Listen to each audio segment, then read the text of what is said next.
Hi everybody, the Knob Guy here. Today we're going to go over a little bit of an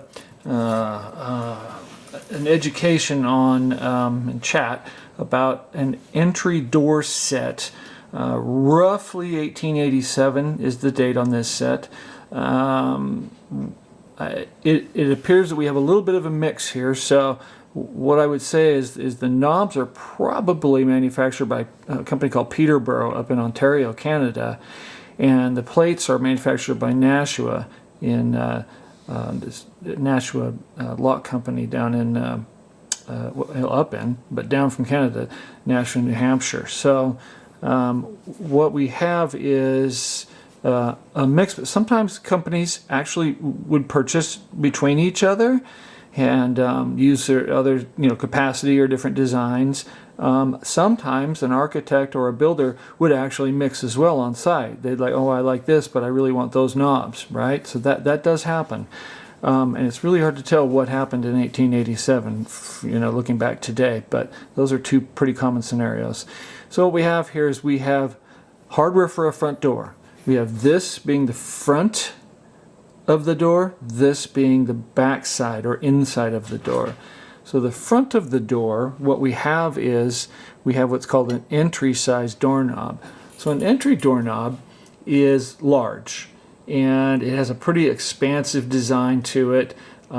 They are very hard to find because normally if they used an entry size doorknob, it was one on a house. So your chances of finding one knob out of a house nowadays, as opposed to all of the passage knobs, which are this size here, greatly reduced. So they're definitely a find when you find them.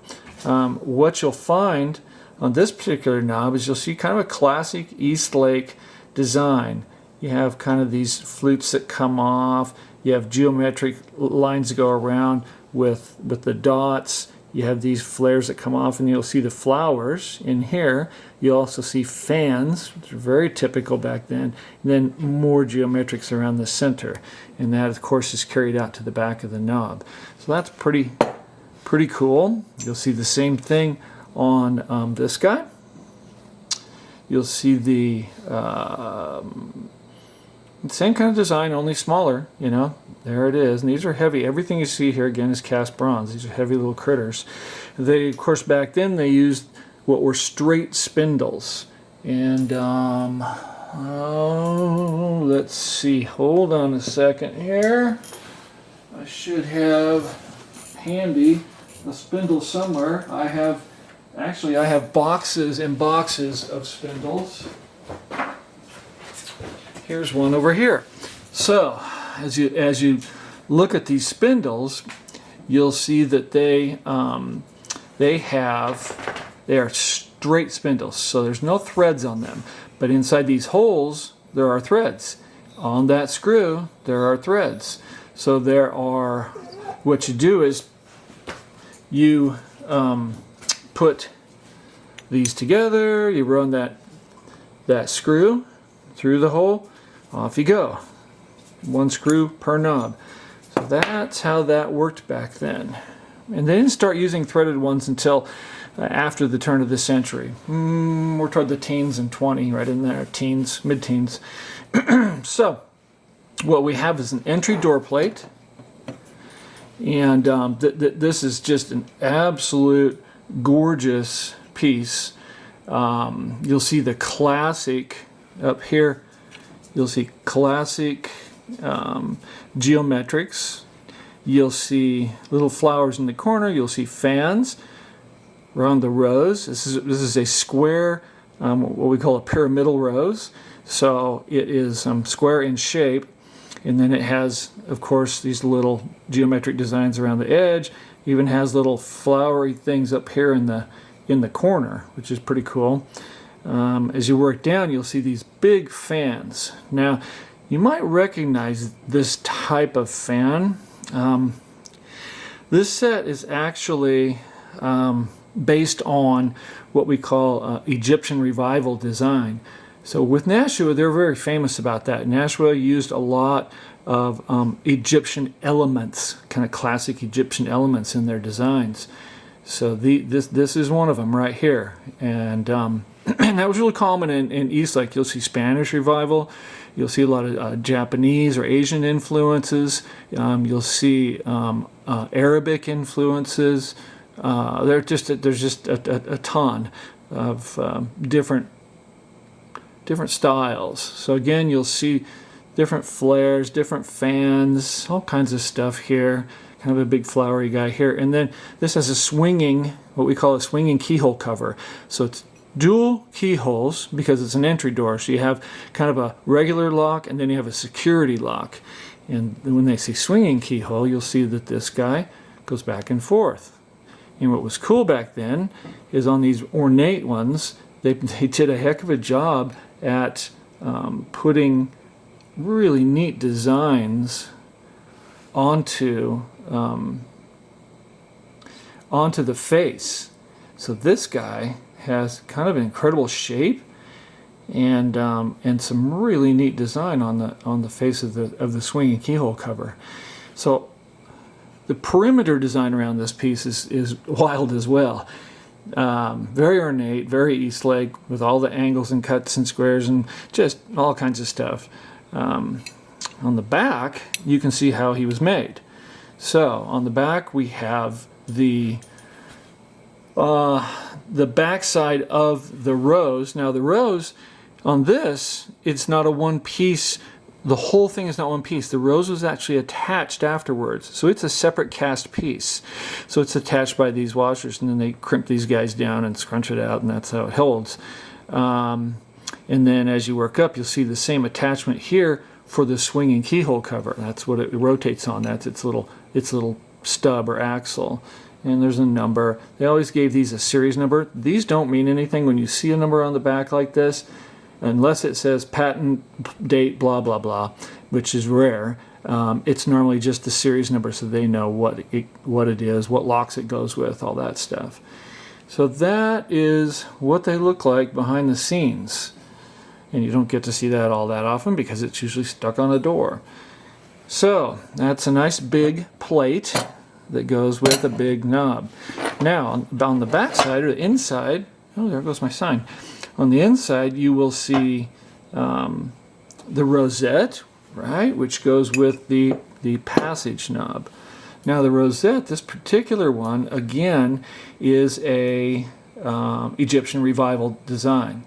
So you'll see this band that cuts across, goes hole to hole, mounting hole to mounting hole. And you'll see all that kind of fanned out geometric design.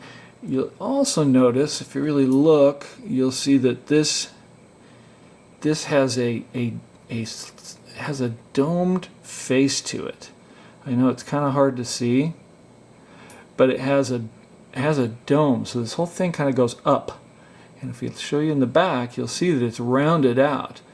So it's convex on the door, which gives the piece a little bit of height. It gives a little more meat around where the shank of the knob goes in, right? So a little better hold.